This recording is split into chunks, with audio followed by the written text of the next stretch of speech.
YS Jagan ప్రజా సంకల్ప యాత్ర కొనసాగుతోంది. 220వ రోజు యాత్రలో భాగంగా తూర్పుగోదావరి జిల్లాలోని సామర్లకోట శివారు నుండి పాదయాత్రను ప్రారంభిస్తారు.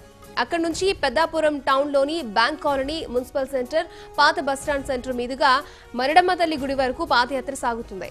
లంచ్ విరామం అనంతరం పెద్దాపురం వేములవారి సెంటర్ మీదుగా దర్గా సెంటర్ వరకు పాదయాత్ర నిర్వహిస్తారు.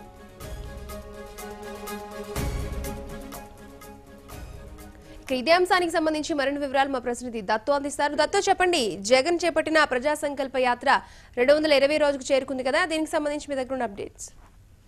అక్షయ, తూర్పుగోదావరి జిల్లాలో వైసీపీ అధినేత జగన్ చేసినటువంటి పాదయాత్ర 220 రోజుకు చేరుకుంది. ప్రస్తుతం అయితే కనుక దాదాపు 13 కాన్స్టిట్యున్సీల వరకు జగన్ తన పాదయాత్రను కొనసాగించారు. ఈ రోజు ప్రస్తుతం అయితే కనుక పెద్దాపురం కాన్స్టిట్యున్సీలో జగన్ ఉన్నారు. సామలకోట ఆంజనేయ స్వామి విగ్రహం వద్ద ఆయన నిన్న రాత్రి బస చేయడం జరిగింది. ఈ రోజు ఉదయం ఆల్రెడీ ఇప్పటికే పాదయాత్ర ప్రారంభించారు.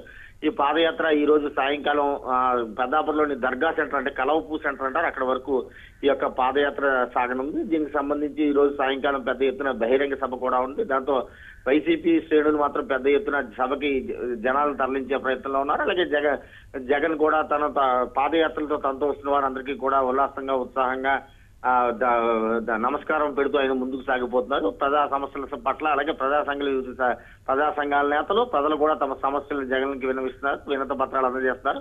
తమ ప్రభుత్వంలోకి రాగానే ఇది సానుకూలమైన పరిష్కారం లభిస్తే కనుక ఖచ్చితంగా వాటిని పరిష్కరిస్తారంటూ జగన్ చెప్పుకుంటూ ముందుకు పోతున్నారు. అయితే నిన్న సాయంకాలం జగన్ కొన్ని పవన్ కళ్యాణ్ పై వ్యక్తిగత విమర్శలు తీవ్రమైన విమర్శలు చేయడం జరిగింది. దాంతో కొంత గందరగోళ వాతావరణం, కొంచెం ఆందోళనకర పరిస్థితులు ఏర్పడినాయి. ఇప్పటిదాకా పవన్ కళ్యాణ్ అభిమానులు జగన్ మీద కానీ, పవన్ కూడా జగన్ మీద కానీ ఎటువంటి వ్యాఖ్యలు చేసిన దాఖలాలు లేవు. అయితే పవన్ తనకు కనుక ఎమ్మెల్యేలు కానీ, ఎంపీలు కానీ ఉంటే సభలో ఈ విధంగా చేసేవాడు కాదు, జగన్ పిరికి పంత చేశాడు, పారిపోయాడు అని చెప్పి నిన్న మార్నింగ్ భీమవరంలో ఆయన కార్యకర్తల సమావేశంలో మాట్లాడడం జరిగింది. దానికి సంబంధించి జగన్ కూడా నిన్న చాలా తీవ్రంగానే ప్రతిఘటించారు. నేను సాయంకాలం ఒక విలేకరు అడిగిన ప్రశ్నకైతే మాత్రం ఆయన జగన్ మీద పవన్ మీద విరుచుకుపడ్డారు. ఆయన 4 పెళ్లిళ్ళు చేసుకుంటాడు, కార్లు మార్చినట్టు పెళ్లాలు మారుస్తుంటాడు, ఇలాగే వేరే దేశంలో చేస్తే కనుక జైల్లో పెట్టి ఊచలు లెక్కట్టి పెట్టించేవారు. అలాగే ఏదో 6 నెలలకు ఒకసారి ట్వీట్లు పెడతాడు, తెలుగుదేశం పార్టీకి అనుకూలంగా ట్వీట్లు పెట్టి చంద్రబాబును కాపాడుతాడంటూ వ్యక్తిగతంగాను ఆయన రాజకీయం మీద కూడా పెద్ద ఎత్తున విమర్శలు చేయడింది. దీంతో జనసేన అమ్మాయిలైతే మాత్రం సోషల్ మీడియాలో పెద్ద ఎత్తున యుద్ధం చేస్తున్నారు. షర్మిలకి సంబంధించి రకరకాల కామెంట్లు, జగన్ సంబంధించిన రకరకాల కామెంట్లు పెడుతున్నారు. దీంతో కొంత ఉద్రిక్త పరిస్థితులు నెలకొనే అవకాశం ఉంది. జనసేన నాయకులు, జనసేన కార్యకర్తలు కూడా జగన్కి నిరసన తెలియపరచాలంటూ సోషల్ మీడియాలో పెద్ద ఎత్తున ప్రచారం చేస్తున్నారు. దీంతో ఈ రోజు పాదయాత్రలో ఎటువంటి సంఘటనలు చోటు చేసుకుంటాయనే ఉత్కంఠ కూడా ఉంది. అక్షయ, థ్యాంక్ యూ దత్తు.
మరిన్ని అప్డేట్స్ లోకి వెళ్లే ముందు బులెటిన్ లో షార్ట్ బ్రేక్ తీసుకుందాం. Stay tune.